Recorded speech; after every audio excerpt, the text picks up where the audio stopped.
자, 오늘 본문에 들어있는 이 오병이어의 기적은 여러분 어린 시절 먼저 주일학교를 다녔다면 참 많이 들었던 설교죠. 보리떡 5개와 물고기 2마리로 남자 어른만 5천 명이나 먹이시고 12바구니를 남겼다니 정말 믿기지 않은 놀라운 사실입니다. 자, 이 사건이 얼마나 충격적이고 감동적이었는지 여러분 사복음서 마태, 마가, 누가, 요한 4개의 사복음서에 기록한 저자들이 이 사건을 빠짐없이 다 다루고 있어요. 여러분 사복음서 기자가 빠짐없이 다루는 유일한 기적 이야기가 바로 오병이어 기적 이야기예요. 다 성경에 나온 여러 가지 기적 이야기를 다 다룬 건 이 기적밖에 없습니다. 그러니 그 말은 무엇일까요? 이 사건이 그만큼 중요하다는 사실이겠죠. 어떻게 이런 일이 있을 수 있을까? 말도 안 된다고 의심하기 쉽지만 여러분 예수님이 누구신지 알면 사실 이런 기적은 그리 놀랍지도 못한 것이 돼요. 여러분 말씀 한마디로 천지 만물을 창조하신 하나님께서 어찌 보리떡 5개와 물고기 2마리로 5천 명을 못 먹이시겠습니까? 5천 명 정도가 아니라 수백 수천만 명이라도 하나님에게는 뭐예요? 식은 죽 먹히겠죠. 오병이어의 기적은 불완전하고 전능하지 못한 인간 편에서 기적이지만 사실 전능하신 하나님 편에서 보면 기적이 아니라 당연한 겁니다. 그 전도를 할 때 보면 여러분 사람들이 물어보잖아요. 이게 말이 되냐? 이렇게 물어볼 때 여러분 논리적으로 잘 설명해 주세요. 우리한테는 말이 되지 않지만 뭐야? 하나님에게는 말이 되죠.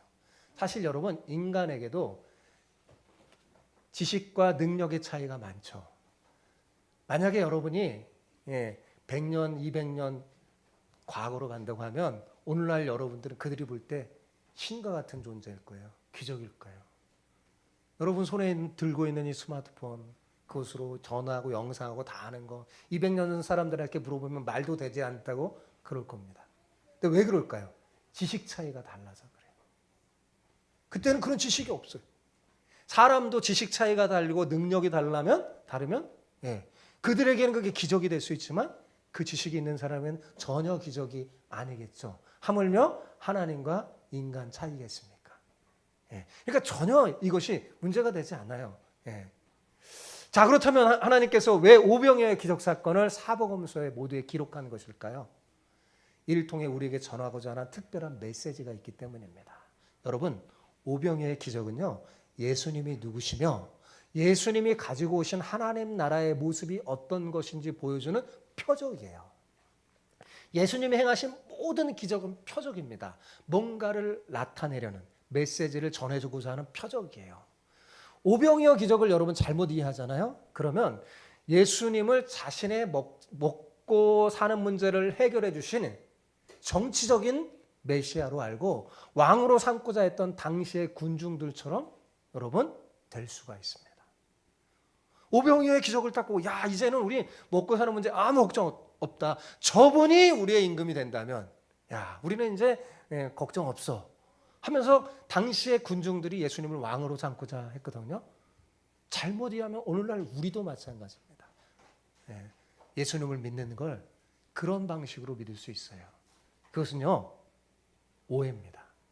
오늘 본문에 나오지 않지만 같은 사건을 기록한 요한복음을 보면 오병이어의 기적을 체험한 군중들이 예수님을 자신의 왕으로 삼고자 했음을 알 수 있습니다.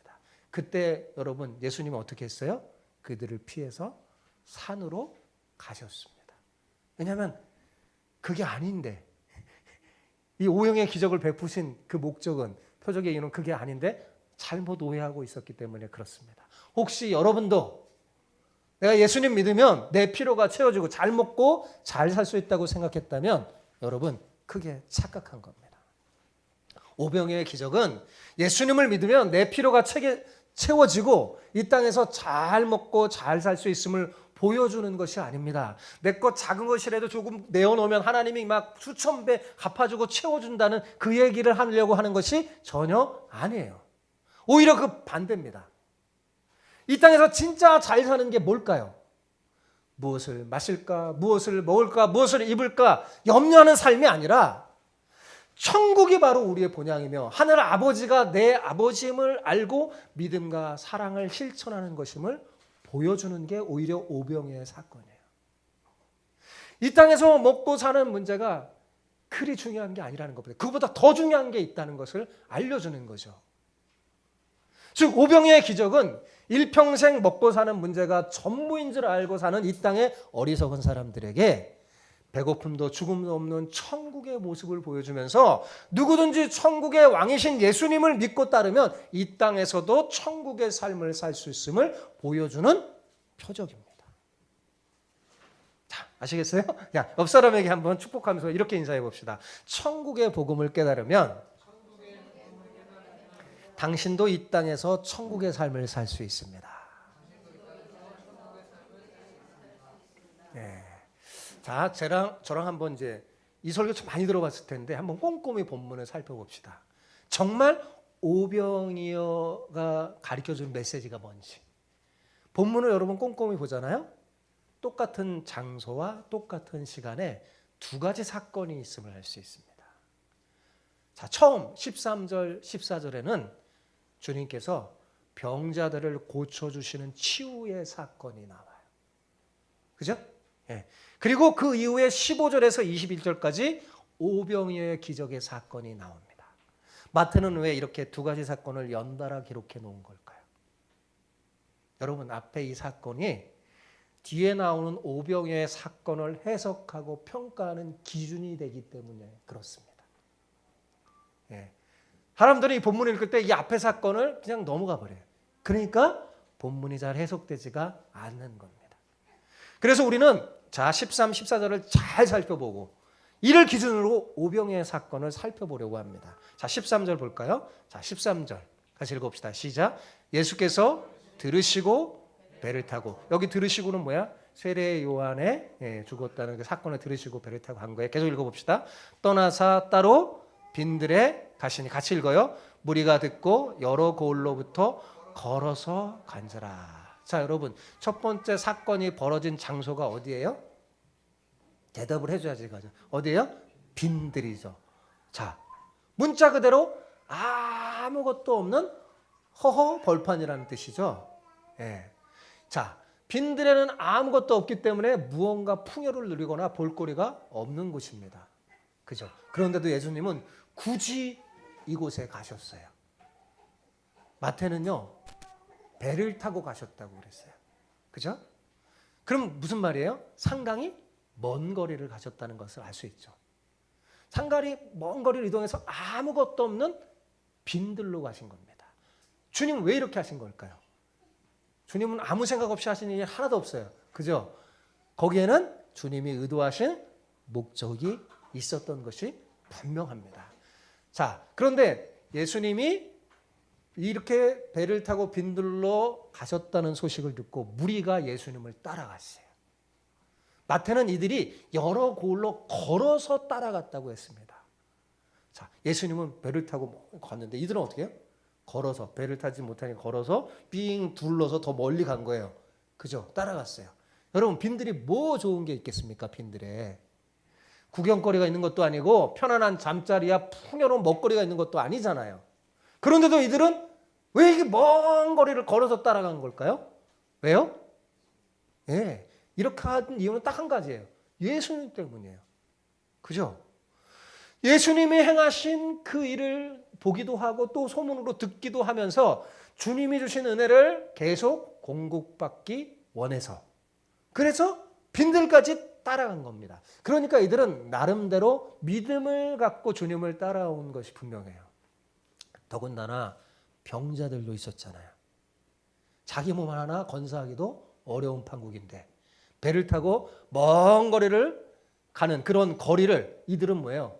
병자인데 얼마나 힘들겠어요. 어려움을 헤쳐가면서 예수님을 따라가는 거예요. 이것이 첫 번째 사건의 상황과 배경입니다. 자, 이런 상황에서 예수님이 이들에 대해서 어떤 태도를 보였는가, 그게 중요합니다. 자, 14절 보세요. 자, 14절이 오병이어의 사건을 해석하는 키와 같은 구절이에요. 같이 읽어봅시다. 시작. 예수께서 나오사 큰 무리를 보시고 불쌍히 여기사 그 중에 있는 병자를 고쳐주시니라. 자, 예수님께서 어땠어요? 이렇게 자기를 따라서 온 무리들을 향해서 어떻게 해요? 한 걸음 더 앞으로 나가셨어요. 왜요? 그들을 더 자세히 보게. 네, 그냥 한 걸음 앞으로 나간 것만 아니라 이들을 어떻게 해요? 주목하여 보시면서 불쌍히 여기셨어요.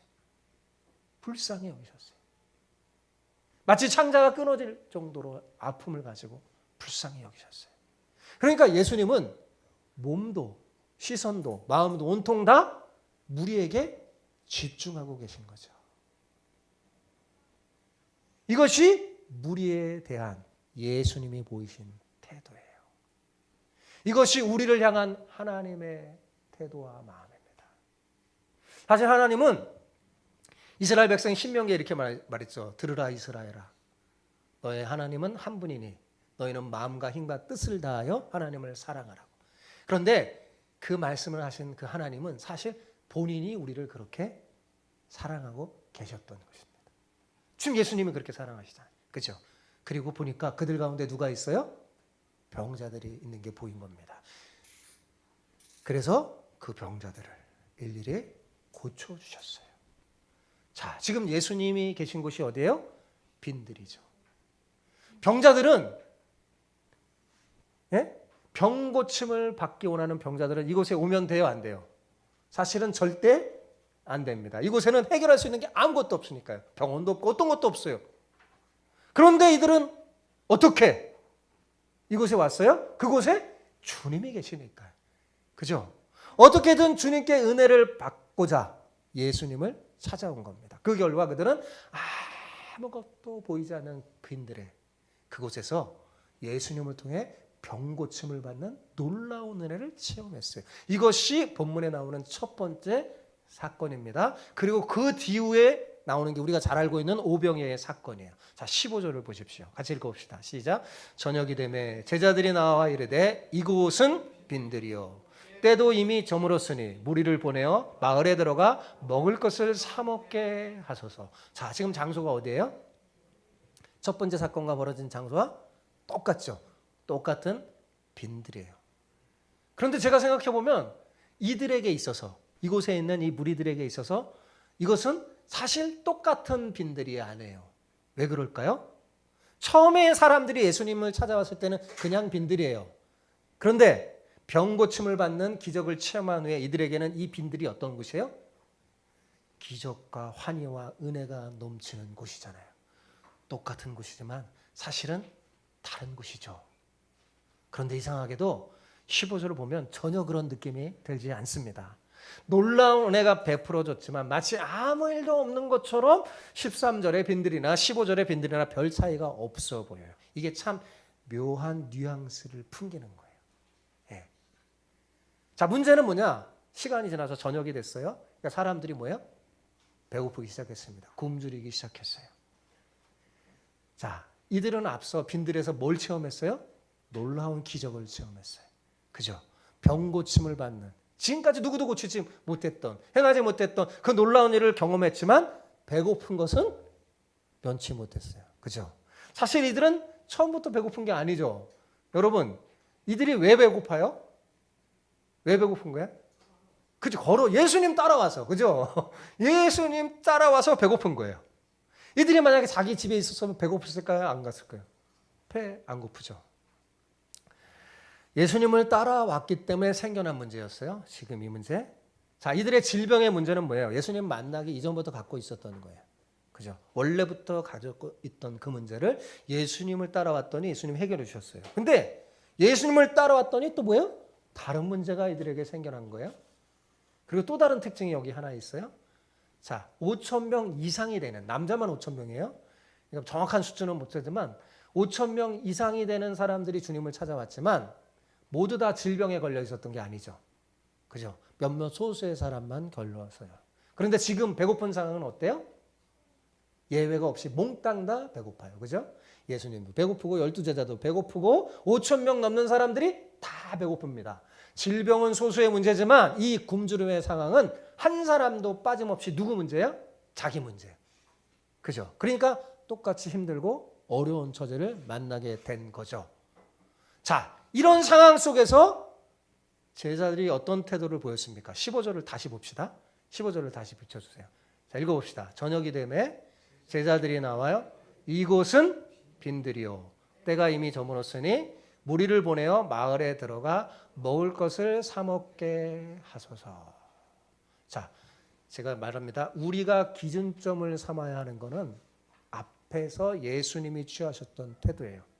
그러니까 앞 13, 14절이 15절 이하의 오병이의 사건을 해석하는 키라고 그랬잖아요. 거기에 예수님이 취하셨던 태도가 기준이에요. 자, 그럼 제자들이 어떻게 해야 했나요? 예수님이 그러셨던 것처럼 제자들도 어떻게 해야 돼요? 배고파하는 사람들 앞으로 한 걸음 더 나가야 했어요. 그죠? 예수님이 그러셨던 것처럼 그들을 주목하여 봤어야 했습니다. 그리고 예수님이 품은 마음처럼 그들을 불쌍히 여기는 마음을 가져야 했어요. 그죠? 그런데 제자들은 그런 태도를 보이지 않았어요. 예수님이 앞에서 친히 보여주셨는데 놀라운 기적을 경험했잖아요. 그런데도 그들은 전혀 그런 태도를 취하지 않고 예수님께 제안을 했어요. 어떤 제안이에요? 예수님, 여기는 빈들입니다. 때도 이미 저물었어요. 저 무리들 돌려보냅시다. 그들로 마을에 들어가서 먹을 것을 어떻게 해요? 사 먹게 하소서 그랬어요. 그죠? 자기 돈으로 사 먹게 하소서.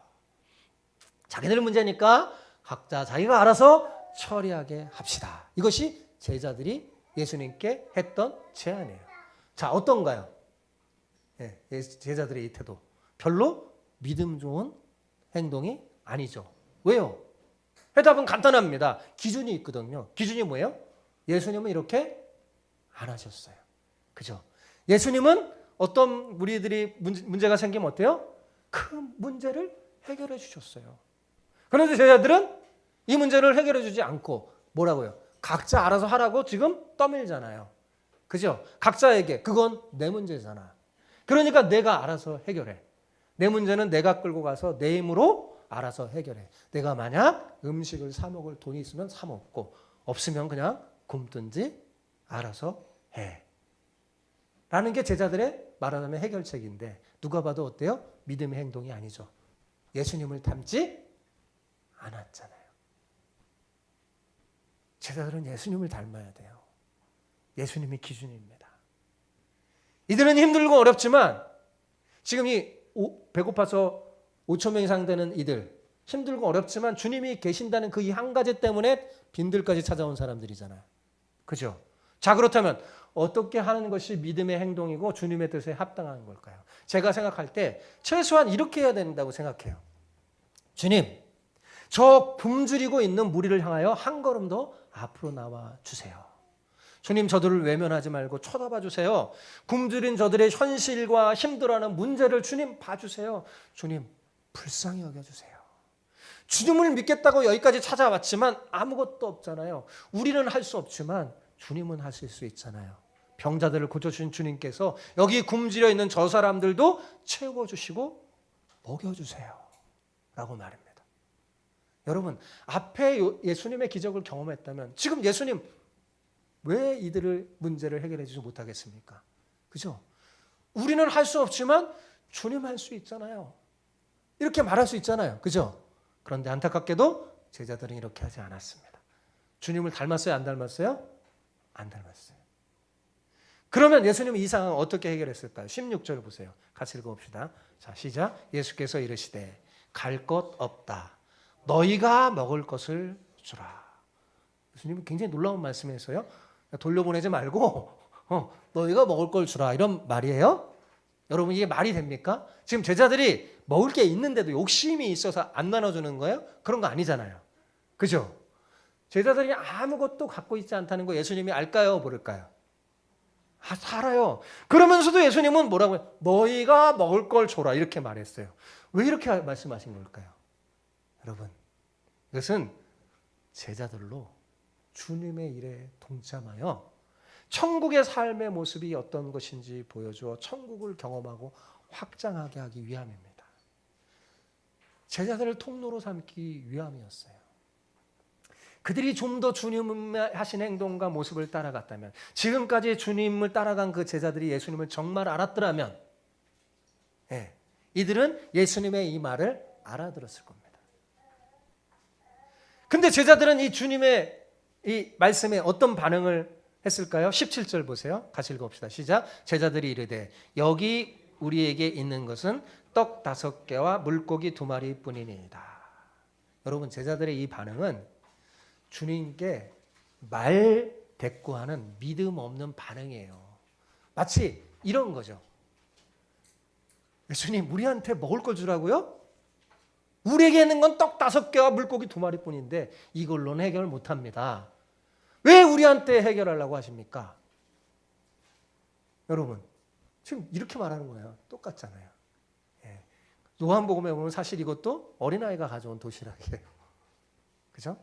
사실 조금 제자들이 조금 믿음의 태도를 보였다면 하다못해 주님 지금 하신 말씀 잘 이해가 안 되는데요. 무슨 말씀인지 좀 설명해 주세요. 이렇게 물어봐야 정상이 아닐까요?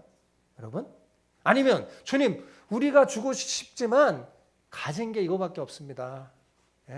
물고기 2마리와 떡 5개밖에 없어요.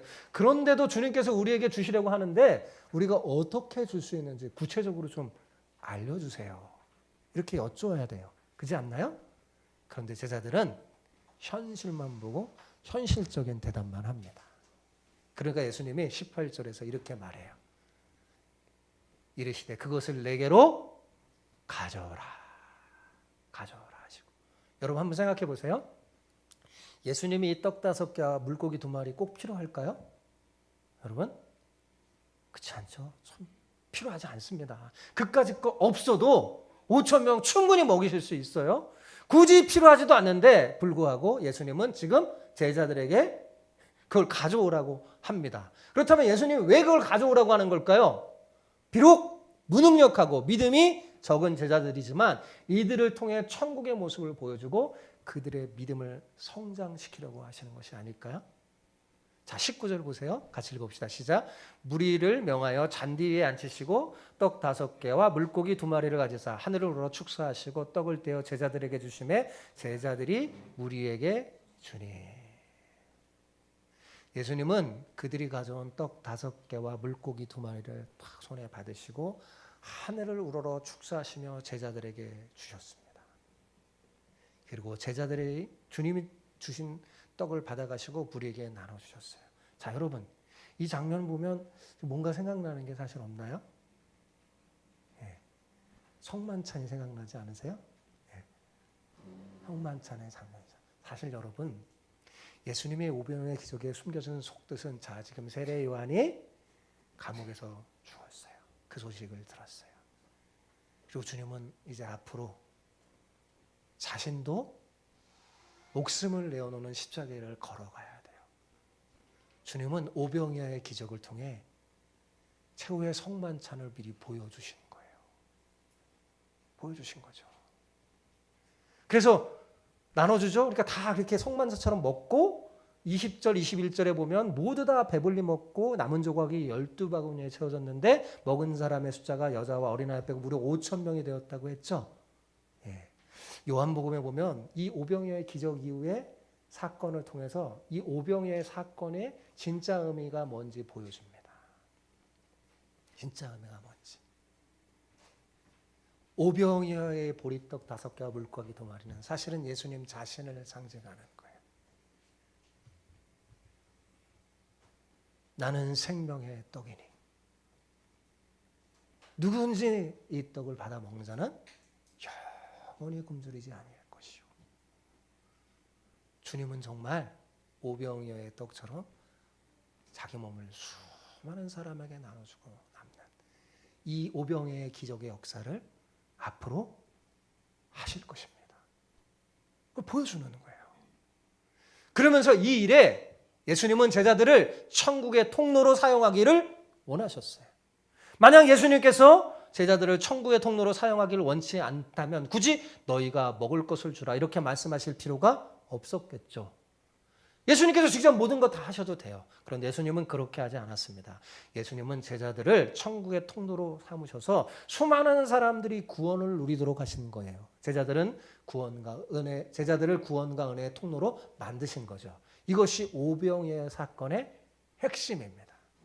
같은 사건을 기록한 요한은 오병이어 이야기 뒤이어 그 기적이 갖는 진정한 의미를 상당히 길게 설명해 주고 있습니다. 안타깝게도 오병이어의 기적을 체험한 이 무리들이 오병이어 속에 숨겨진 진짜 메시지를 깨닫지 못합니다. 그래서 그들은 이 기적을 체험한 다음에 놀라면서 야, 이제 내가 먹고 사는 문제 해결됐구나. 저분이 우리의 임금이 되면 우리는 이제 아무 걱정이 없어 하면서 예수님을 경제적인 메시아로 알고 억지로 임금 삼으려고 했습니다. 그래서 예수님이 그들을 피해 산으로 가신 거예요. 그러자 이들은요, 포기하지 않고 예수님을 찾으려고 여기저기 막 찾아다니다가 가버나움에서 예수님을 만나요. 그때 예수님이 그들을 보고 이렇게 말합니다. 너희가 나를 찾는 것은 이 표적의 의미를 깨달아서가 아니라 떡을 먹고 배부른 까닭이구나 하면서 이렇게 말합니다. 썩을 양식을 위하여 일하지 말고 영생하도록 있는 양식을 위하여 하라. 그러니까 여러분, 이 오병이어의 기적은 이 땅에서 우리가 먹고 마시는 문제를 해결하고 그런 게 아니에요. 사실 이 기적의 사건은 출애굽 때의 만나를 생각나게 하죠. 광야에서 하나님이 만나를 내려주시면서 이스라엘에게 뭐 말합니까? 만나는 먹는 거잖아요. 그들 정말 먹게 한 거잖아요. 굶주리지 않게 했는데 하나님 뭐라고 합니까?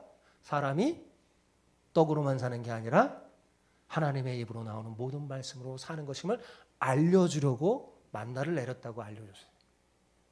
그리고 예수님은 그 하늘에서 내려온 만나는 나를 상징하고 내가 하고 생명의 떡이라고 지금 말씀하시고 계신 겁니다. 그러니까 여러분, 오병이어의 기적은 이 땅에서 우리가 먹고 사는 문제에 대한 게 아닙니다.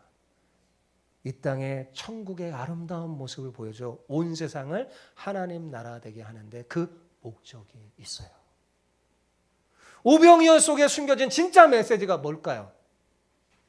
여러분, 예수님을 기준으로 삼고 그분이 품었던 마음을 가지고 세상을 보라는 겁니다. 예수님이 그러셨던 것처럼 우리도 하늘의 양식에 굶주려 배고파하고 힘들어하는 사람들 한 걸음 더 앞으로 나아가 주목하여 바라보며 주님의 마음을 품고 불쌍히 여겨야 합니다. 그리고 주님이 주신 하늘의 양식을 나눠줘야 되잖아요. 우리는 생명의 떡을 먹은 사람이에요. 그죠? 네, 이 떡은 계속 나오는 거예요. 오병이어의 기적처럼. 먹고 사라지는 게 아니에요. 나눠주는 거예요. 이게 오병이어의 기적 속에 숨겨진 진짜 메시지입니다. 예수님처럼 우리가 이 세상을 볼 때 이 세상에 목자 없는 양같이 허무한데 굴복하며 먹고 사는 문제가 전부인 줄 알고 죽음을 두려워 사는 그 사람들을 보면서 불쌍히 여기며 천국을 보여주는 거죠. 생명의 양식을 나눠주는 거죠. 이 땅에 많은 사람들은 손해보지 않고자 내 떡은 내가 먹는다. 내 떡 문제는 내가 해결해 하며 이기적인 삶을 살잖아요. 그죠? 그러나 이로 인해 자기에게 돌아오는 게 뭡니까? 무관심과 고독과 허무 등 더 심각한 영적 기근입니다. 이들을 외면하니까 지금 우리나라에 이상한 일이 벌어지죠. 막 묻지마, 살인, 별 희한한 일이 다 벌어집니다. 외면한 결과예요, 사실은.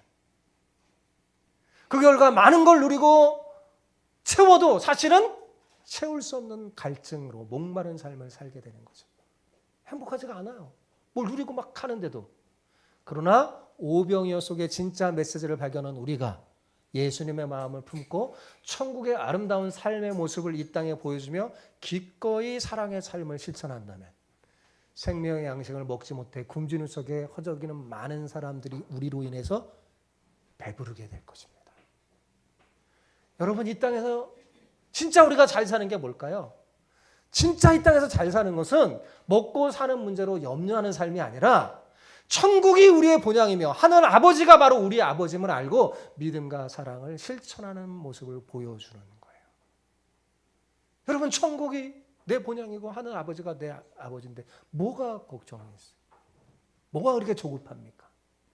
다시 말하지만 오병이어의 기적은 일평생 먹고 사는 문제가 전부인 줄 아는 그 어리석은 사람들에게 천국의 아름다운 모습을 보여주면서 누구든지 천국의 왕이신 예수님을 믿고 따르면 이 땅에서도 천국의 삶을 살 수 있음을 알려주는 데 그 목적이 있습니다. 거기에 교회의 목적이 있는 거예요. 우리도. 여러분, 우리에게는 5천 명을 먹일 큰 돈은 없지만 오병이어는 있어요. 그죠? 오병이어 정도는 있어요. 누구나 다 있습니다. 어떤 분은 남의 오병이어에 비교해서 자기에게 보잘것 없다고 자학하기도 하는데 그건 천만에요. 잘못된 생각입니다. 오병이어 그 자체보다 내 믿음이 중요한 거예요. 항상 주님은 뭘 봐요? 우리에게 믿음을 요구하십니다. 주님을 신뢰해야 돼요. 우리에게는 많은 물질은 없지만 내 진심이 깃든 물질이 있습니다. 그죠? 그게 작은 거라도. 내가 비록 많은 성경 지식은 없지만 말씀을 살아가고자 하는 진실한 마음이 있어요. 예수님은 지금 우리에게도 묻습니다. 너희가 먹을 것을 주라.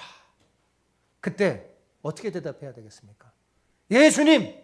내게는 비록 오병이어밖에 없지만 주님 말씀에 순종하여 그거를 주님께 내놓습니다. 주님, 저를 사용하여 주옵소서. 저를 천국의 통로로 사용해 주옵소서라고 대답하기 바랍니다. 그러면 여러분, 주님께서 지금도 오병이어의 역사를 일으키실 거예요. 우리를 천국의 통로로 사용하여 모든 사람이 배불고 먹고도 남는 구원의 역사를 이루시게 할 것입니다. 여러분, 우리 그렇게 쓰임 받읍시다. 그렇게 삽시다. 기준을 잃지 마세요. 예수님이 보여주셨던 그 기준. 예수님을 닮아야 돼요. 예수님처럼 더 큰 시야를 가지고 긍휼히 여기는 눈으로 바라보길 바랍니다. 지금 내 먹고 사는 문제, 거기에 얽매이지 마시고. 오병이어 사건은 사실은 내가 지금 이 땅에서 먹고 사는 거 중요하죠. 근데 그거보다 더 중요한 게 있음을 알려주는 거예요. 알려주는 거예요. 오병이어에 숨겨진 진짜 메시지, 여러분 잘 알아들으셨나요? 그렇다면 그렇게 그 메시지의 주인공으로 살아가는 여러분 모두가 되기를 축복합니다.